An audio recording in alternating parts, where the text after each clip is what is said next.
A reading from Whispers from Eternity, Cosmic Salutation. O Spirit, I bow to Thee in front of me, behind me, on the left and on the right. I bow to Thee, above and beneath. I bow to Thee, all around me. I bow to Thee, within and without. I bow to Thee everywhere, for Thou art everywhere.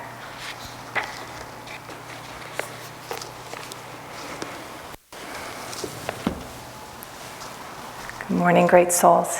It's so good to be with you all. Still just really appreciating having everyone's presence in the temple. It's just such a blessing and such a gift.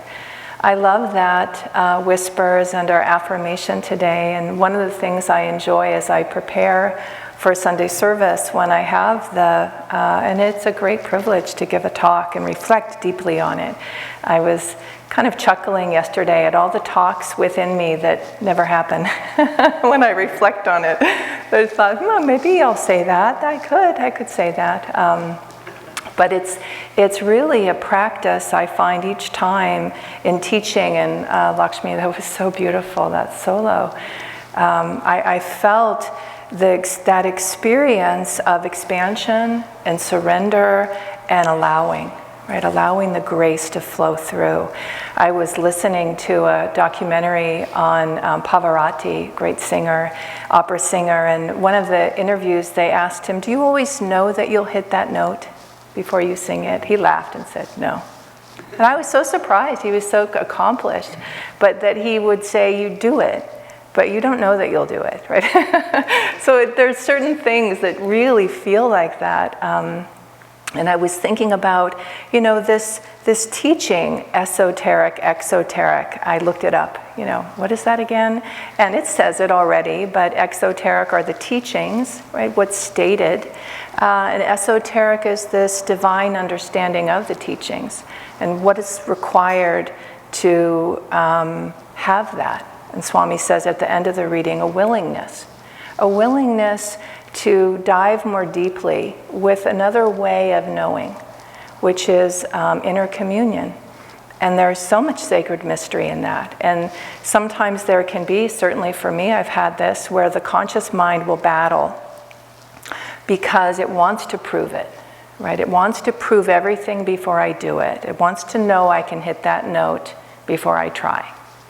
And if I don't know, it's hard. I will speak myself to say, wow, it might not happen. Yeah, it might not happen. Yudhishthira, he and I, some of you know, lead the Ananda school here, our school of the Bay Area School of Yoga and Meditation. And one of the things we offer is yoga teacher training. So he and I are in the midst of many meetings, and there's many meetings within the Sangha, getting everything ready. And as you get closer, there's, it's a very big program. As is Raja Yoga coming up. So lots of big programs coming up. And we trade off who would like to begin our meeting with a prayer. This happens in every meeting in Ananda. So Yudhishthira and I were meeting, and he started the prayer, and then he said the thought that came in was, Divine Mother, save us. And, it's just great, because part of that is the realization of our own limitation. I'll step toward this, I'll say yes to it, I'll open up for it, but there's a lot I don't know in the doing of it, and so much of it is one moment at a time, one breath at a time, and the conscious mind is centered in the ego, so it has difficulty with that. It has difficulty with surrendering it. And one of the things I appreciate in the teachings of yoga, our philosophy, is what Swami refers to here, Sankhya. So Sankhya Yoga, Master pointed out that what's required is reaching a point in our development where we recognize that statement, God cannot be proved. Right? I've gone as far as I can go in my understanding. I've gone as far as I can go in my expansion. I've tried everything there is to try. And it may not, obviously it wouldn't be in one lifetime, but you have within yourself that sense, I can't get there. I can't get there in the way that the world is offering us to get there, to happiness. I love what Chidambar said about Ananda means joy, and that's the expression of God, right? So there's a certain point in our journey where we know we sense what's possible, but we can't get there. So how do I get there? And the journey of spiritual awakening happens inside, right? There's Yogananda said there are many paths to truth. And in Patanjali's teaching about the stages of awakening, they happen whatever path you're on, but it happens within. And it's one of the reasons in Ananda we don't proselytize, we don't go out and try and convince people. I was reflecting on a moment in my early 20s, a moment of inner awakening, where I just began to have this experience, and it's often reminded me of a story Shanti has shared of a profound awakening she had with divine love, where you're just having it. And there it is. It's amazing to have this experience. We all have this has been my experience of everyone I've spoken to, everyone who comes to Ananda. I love to hear, how did you get here? And I love to hear the mystery, and I love to hear the conscious mind reach the limit of explanation. And I don't know why. I drove past here for years and years and years. I don't know why. One day I came. One day I decided it was the day. And it wasn't the conscious mind that decided.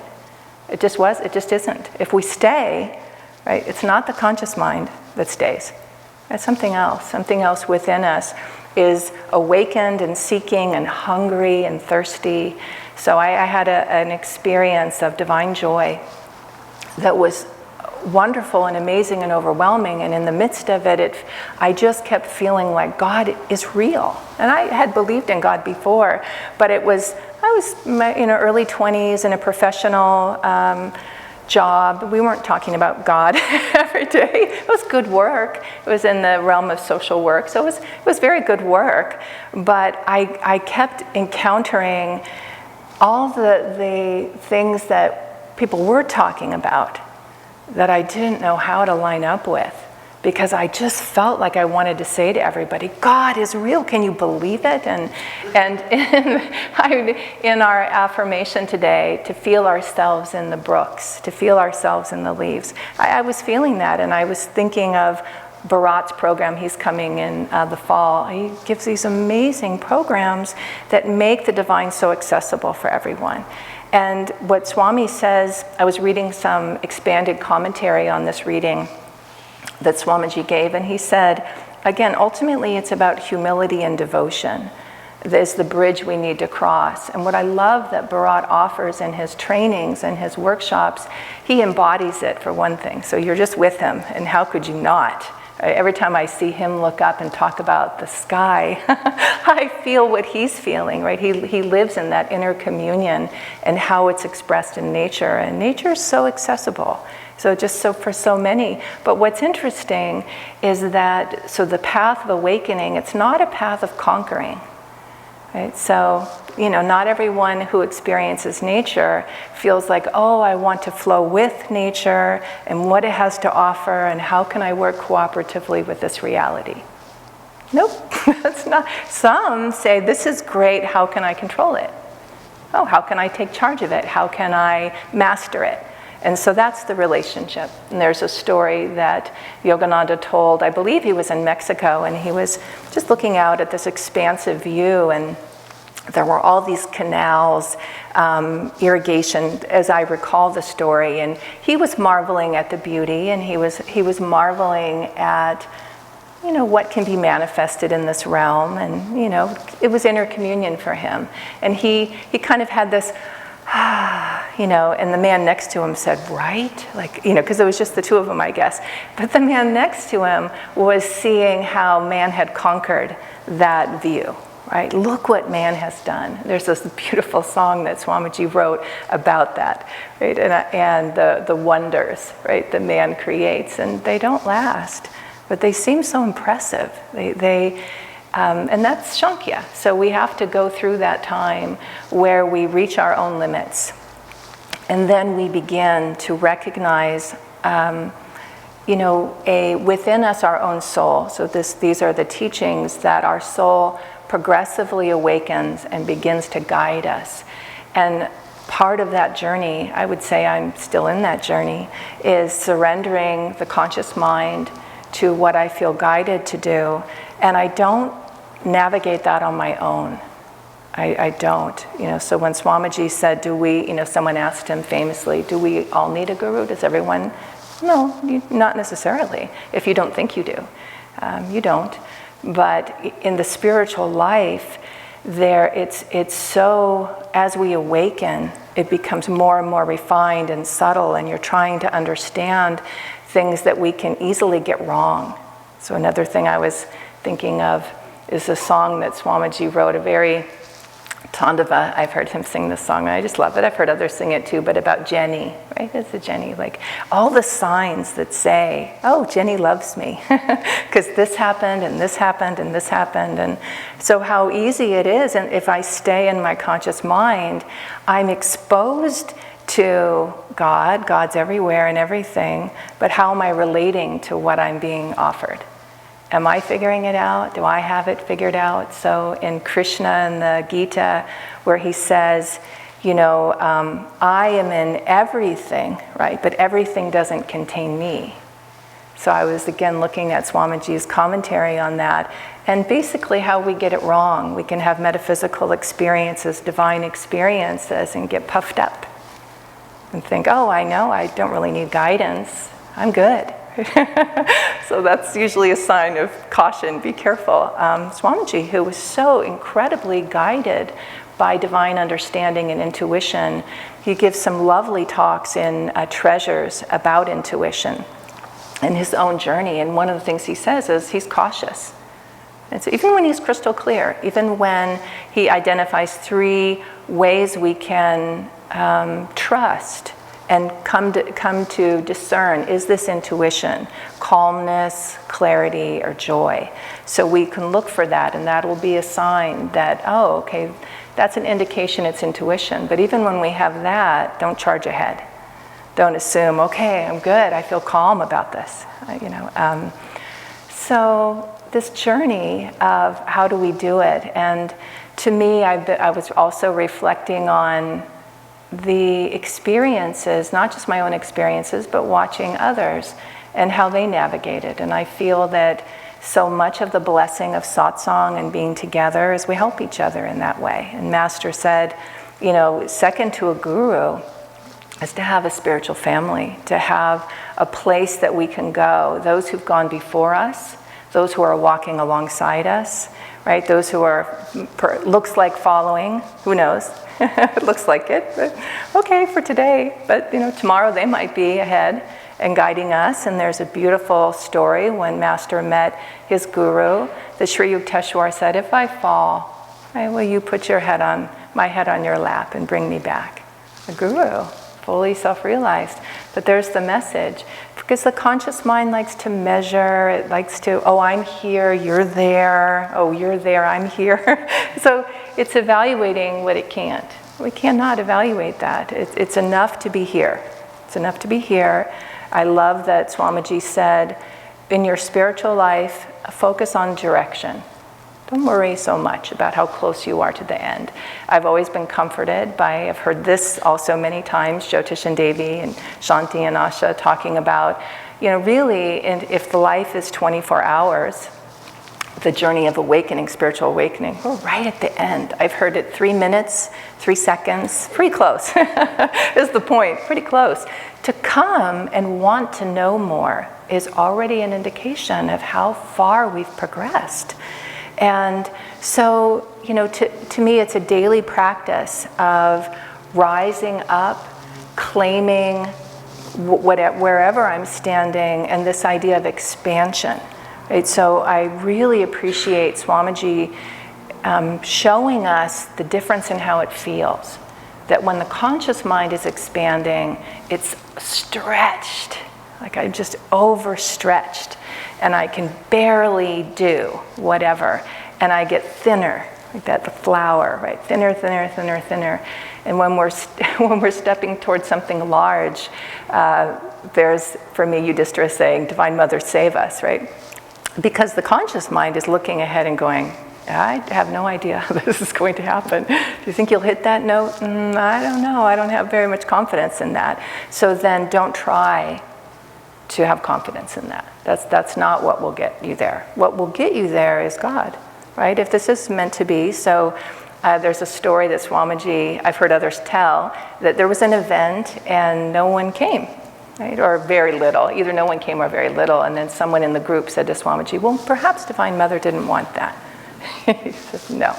That is not the way out. You can't not promote something, because he knew it hadn't been promoted properly. So people hadn't done their part. And he said, no, that's not the way to approach it. We need to have put out every ounce of energy as if it will happen, as if I will hit that note, with confidence, right? To a certain amount, you do your best, and then say, and then it's in Divine Mother's hands, right? Then, okay, what will happen will happen. And how to trust that. And to me, again, I need help with that. I need help with discerning, what do you think's happening? What's your sense of what might be unfolding? And I'm so grateful for my divine friends who I can go to and share something with and get, in essence, their take on it. And what I find within Ananda, my deep spiritual friends, they don't answer from the conscious mind, right? They hear my question and they don't solve it.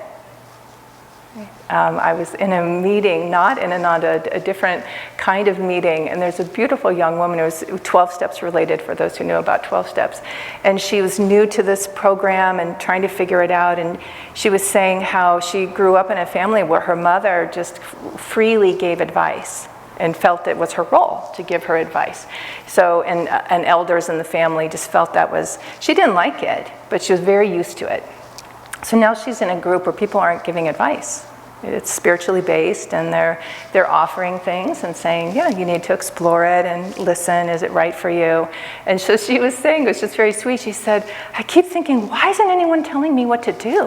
Why won't someone tell me what to do? And then she said, but I don't really like being told what to do. Right? So I want to find my own way. And so it's such an art. Again, Swami's he was asked the question, what's your favorite yoga posture? That which allows you to stand on your own 2 feet. So, and he said many times how Master did not articulate the teachings in great detail and tell the disciples what to do. Instead, there's a story, I think it might be in the New Path, where Swamiji, he had a moment, he was, I think, out at 29 Palms. There's Master, okay, I'm going to ask a question. And Master looked at him and put his hands up to do a technique. He didn't answer. And Swamiji's like, oh, okay, go within, go within. And there's many stories of how Swami, when working with students, when working with others, you see this in the book of letters that we have on how he counseled. Not the same to every person. Some people, very specific, this is what I recommend. Others, nothing. There's a devotee who I had heard from a close friend of hers, and then somewhere else I was hearing this story where she asked many times for Swamiji to speak with her, and he wouldn't. And she lived at the village. So he met with all these people. And then, periodically she'd send a note, and I believe it was to Asha that he had said. But anyways, there were a few people who understood this, and she herself came to understand this, that he said she's relying too much on my guidance. She's not doing her work. She needs to do her work. She needs to do that inner work that will awaken her own relationship with these teachings, with the gurus, and she will then know. So his role, always one to draw forth what's within us already. That's the role of the gurus. Right? They draw it out of us. They awaken it within us. And if they perceive that we're trying to, because it can look so beautiful and devotional, oh, guide me. No, not if it's not good for you. Right? They won't. And so these are the things that stood out to me today. I'll circle back a little bit to expansion. Today we're having a discipleship ceremony, which is always so beautiful and inspiring to me, to be with others as they take this very deep personal vow to the path, that they come to an understanding, this is their guru, this is their path. And individually, only individuals can discern that. It isn't something that is the conscious mind can decide. So it's a great moment, courageous moment I will, this is what I choose. And built within it, the whole journey of it and the way that Ananda holds it is an understanding of expansion. That this relationship, while very, very personal, there's a way in which we're being called to share the blessings that we receive in having this relationship. So Swamiji has said that the nature of joy is to share itself. And everything within Ananda, every vow we take, there's a component in which we move beyond the personal and we open up to, and how can this be a blessing for others? We ultimately are practicing how to be a channel, however that shows up, maybe singing, maybe speaking, maybe quietly, sweeping. There's just so many ways. It's mostly being. I love when Asha talks about the pilgrim vow, because you can't tell it all on the outside. So I think that sometimes is the most beautiful way to serve, where no one knows, and to practice that, right? God knows. And so there you are with the divine and doing your best. The other thing I'll say in my experience with inner expansion is there's a buoyancy to that, which is very, very different than I'm overstretched.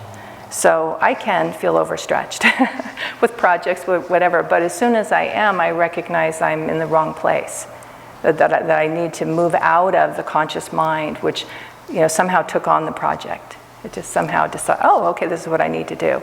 So I need to come back within, find a way through our tools, our practices. We often say inward and upward, bringing our awareness here. And then as that inner expansion happens, there is a grace sustaining us. I was reminded of a student who came, she's moved away now, but she showed up at the yoga studio, this is a few years ago, and she had taken yoga teacher training at the Expanding Light, and appeared to come for yoga class that I was teaching that day. Oh, great, nice to have you. And then she couldn't help but tell me the story of what was happening for her. And she said, Babaji is like come into my life, and I don't even really know what Babaji is. And I took this training, and it was so challenging and demanding, which it is. And so she decided at the end of it, she put away her Raja Yoga book, she put away her manual. Okay, I'm taking a break, that's enough. And then, and even what led her to the Expanding Light, on her phone, she kept getting images of people going to Babaji's cave. She's like, who are these people? Where are they going? And it kept happening. She can't explain it. I can't explain it. Conscious mind can't explain it. So after she got back from the Expanding Light, it started happening again. On her phone, she'd be going to do something, and there are these people traveling to Babaji's cave. She's like, who is Babaji? When she went to the Expanding Light, she saw him. She's like, oh, that's the person who keeps coming up on my phone. What's this about? Anyway, she came to me in a place of surrender, a little bit exasperated, like I don't really want to be here. Her conscious mind didn't. She said, I was actually looking forward to a break, but now here I am. Can I help you? I said, sure. I'd love to have your help. You just got trained as a yoga teacher. Fantastic. Sure, you could help me set up. That'd be lovely. I think by the end of that first class, she's like, do you need any teachers? I go, sure, that'd be great. And she helped out a lot, right? She really did. And it was a beautiful, amazing thing to see how, but also I guess what I want to say, expansion isn't comfortable. That's my point of that story. That each time I've been called to my next level of expansion, I've been around others in that place of expansion, it's hard because the conscious mind doesn't know what's happening. And oftentimes it's feeling like, well, where am I going? Where am I going? It can't be answered on a conscious level. But over time, the deepening of this inner relationship and having a supportive system and tools, the tools of yoga are extraordinary. They help us. They help us, and they keep pointing the way. That's great. You've taken your next step. How will you expand with that? How can you share with that? How can you move beyond your own life? And it looks different for every one of us. We can expand being in a cave. Most of us are active in life in some way. But these are all the different various things that were standing out to me in the reading today, our affirmation, the music, the coming together, this very personal journey of awakening and raising our consciousness, inviting the grace of God, the gurus to guide us, and calling upon divine friends and teachers to help us. So great to be with you, great souls.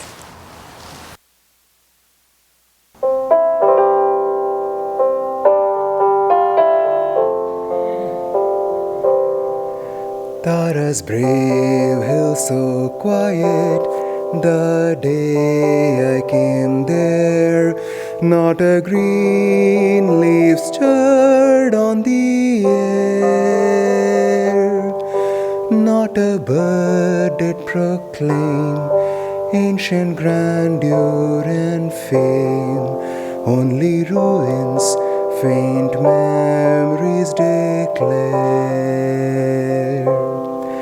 I marvel to think, how can greatness e'er die? How can song disperse in the sky? How can hopes and dreams fade? How the warrior's sharp blade become dust? Was victory alive? I stood there and pondered the great deeds of men's past, how like clouds in the sunset no glory can last. Even we, as we labor to achieve some bright end, must accept after glory that the night will descend. I've dreamed a broad rainbow over thicket and thorn, over crags that call tarry. Your hopes are forlorn. All too oft in my dreaming, courage turned to despair, till I learned that success is but the courage to dare. As I gazed and sought sadly of Tara's demise, suddenly I saw her walls rise,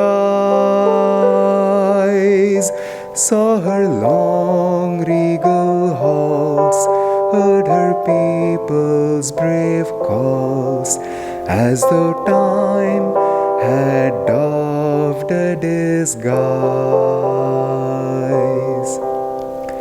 And I knew in that moment the deeds that men do never die, each victory is true.